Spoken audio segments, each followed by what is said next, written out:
I own a small condo in Orlando. I bought it while working for the Mouse, and my friend Ben lived there with me.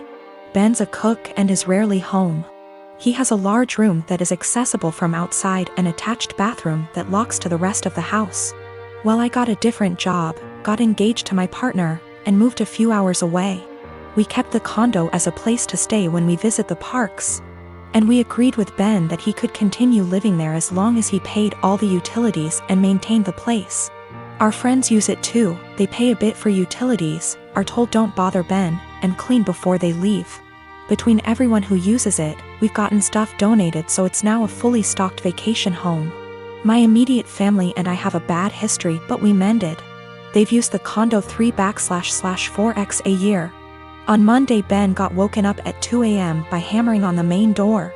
My aunt and uncle, their kids, and their grandkids were all there waiting to be let in. I haven't spoken to these people in years after they decided I was the devil's spawn for being gay. They demanded that the caretaker give them the keys. Ben called me. I told him to give them my number, then shut and lock the door and not let them in. My aunt was insistent that my condo was actually owned by my family. It was the family vacation home. And it was against the law to not let them in. I told her no, it was mine, I own it and I let friends and family use it, but I choose who stays there. There was a lot of back and forth and some petty name calling. She said they were here for a week, where were they supposed to go, and I said I don't care. Meanwhile, my partner reported that Ben texted them saying my uncle was attempting to kick in the door. I said tell him to call the police. She hung up on me and Ben said they left. In the morning, I got a phone call from my mom trying to convince me to let them stay. We had an argument during which she admitted that she didn't tell people that I owned the property, because she didn't want the rest of our family to know they were in contact with me again. I told her if that's how she wants our relationship to be, then she's no longer welcome. I checked in with Ben and he's okay. Today my aunt sent several texts asking to stay at the house because they hadn't accounted having to pay for a hotel, and they had planned to just buy groceries and use the kitchen. I told her no. She said they were about to be out on the street with their luggage. She called me cruel and heartless and that I was ruining Disney for the kids. That made me hesitate, probably because I worked for the Mouse. I know that particular family line has very little money. Yet I find it hard to believe someone would plan a whole vacation without accounting extra funds for it. But the kids are really young. I'm so furious over the homophobia that it feels like a point of pride to deny them access. My wife and I have been together for 3 years. I have a daughter from my previous marriage. She's 14. I also have a stepson who tends to be rude at times but civil enough around adults. He's 16. He and his stepsister get along well. No arguing. No yelling, even better than most siblings I know, which is great, and it's quite a relief to see them loving and respecting each other. We have 2 bathrooms in the house. My daughter only uses the smaller one, since it's always available, unlike the main bathroom that my stepson and wife often use. I've recently received some money and decided to renovate the small bathroom that my daughter uses, since she complained about things needing to be fixed.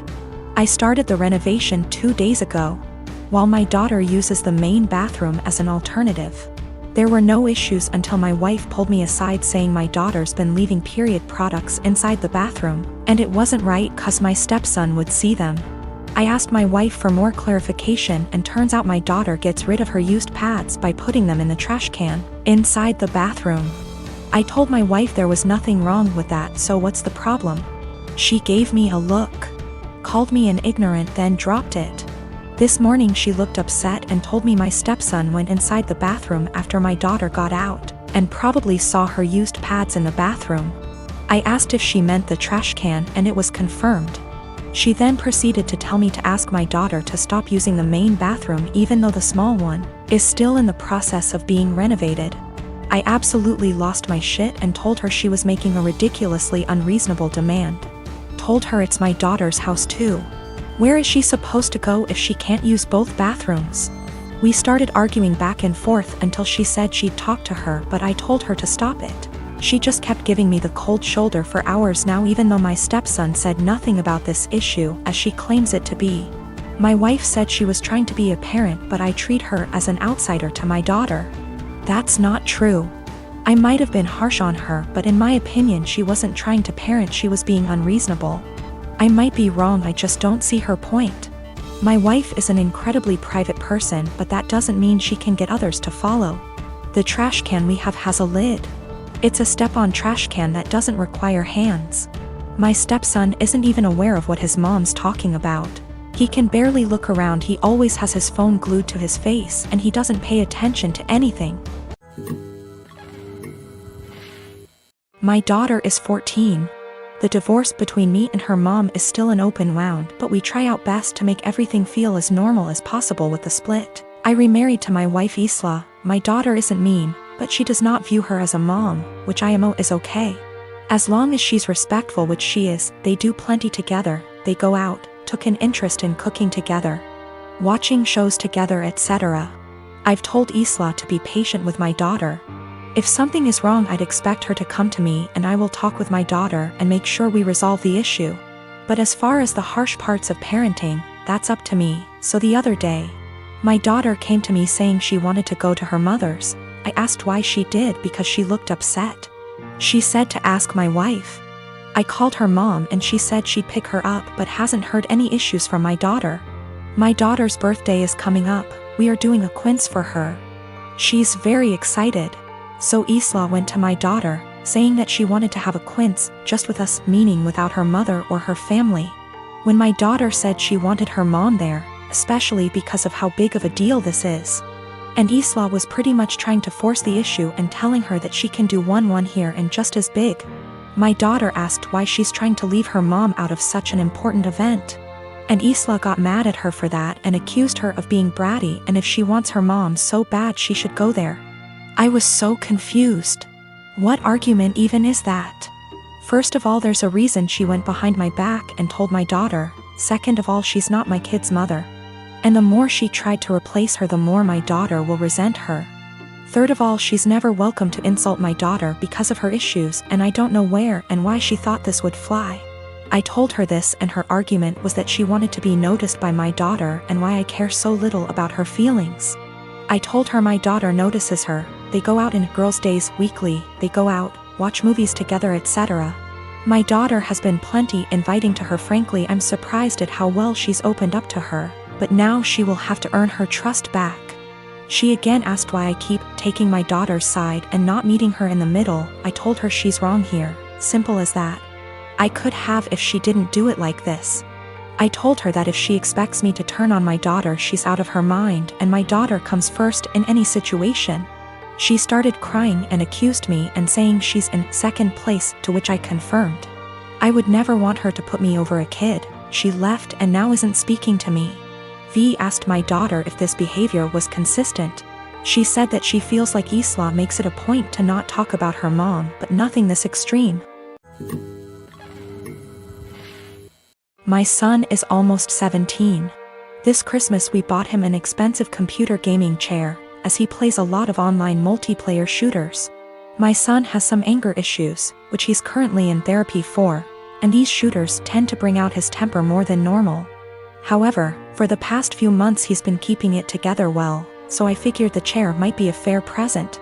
I was wrong, because the day after Christmas he was gaming, started to have bad luck. He was losing his patience. This culminated in him screaming insults and then picking up his chair and slamming it into the ground, breaking the back of it. After talking him down, we had a very serious conversation about him no longer being allowed to play multiplayer games while under my roof until his therapist feels comfortable with his progress, talked about coping mechanisms, etc. However, I made it very clear this was unacceptable and he would be grounded. We've had these heart-to-hearts many times, so it's not like every time he has an outburst I'm making light of it. It's a serious issue and treated like such. However, when he came to me later that day and told me he'd like me to replace the chair because it was a gift, he really liked it and it would only be fair, the frustration, disbelief and disappointment in his behavior boiled over and I started laughing hysterically. As in a full laughing fit, barely able to breathe or talk. The more he'd plead his case, the harder I'd laugh. Repeatedly asking him how it was fair in his mind to have me replace a gift I paid for that he broke in anger. This obviously pissed him off more, which led to him getting emotional, but I just couldn't seem to stop myself. I tried walking out of the room and asking him to drop it, but every time he'd say, "But I need a chair." Or, "What am I supposed to do now?" I'd laugh again. I tried explaining that I'm not laughing at his feelings. I'm laughing at how absurd it is for him as a teenager to expect me to replace he can't be bothered to treat with respect, and then whine about it when he broke it. He's still pissed about it, and feels slighted. I feel bad for laughing, and honestly wonder if I had some sort of mini stress break myself. Because it's never happened before and I couldn't seem to stop. But at the same time, I stand by the fact that his request was ridiculous enough to make most people want to laugh.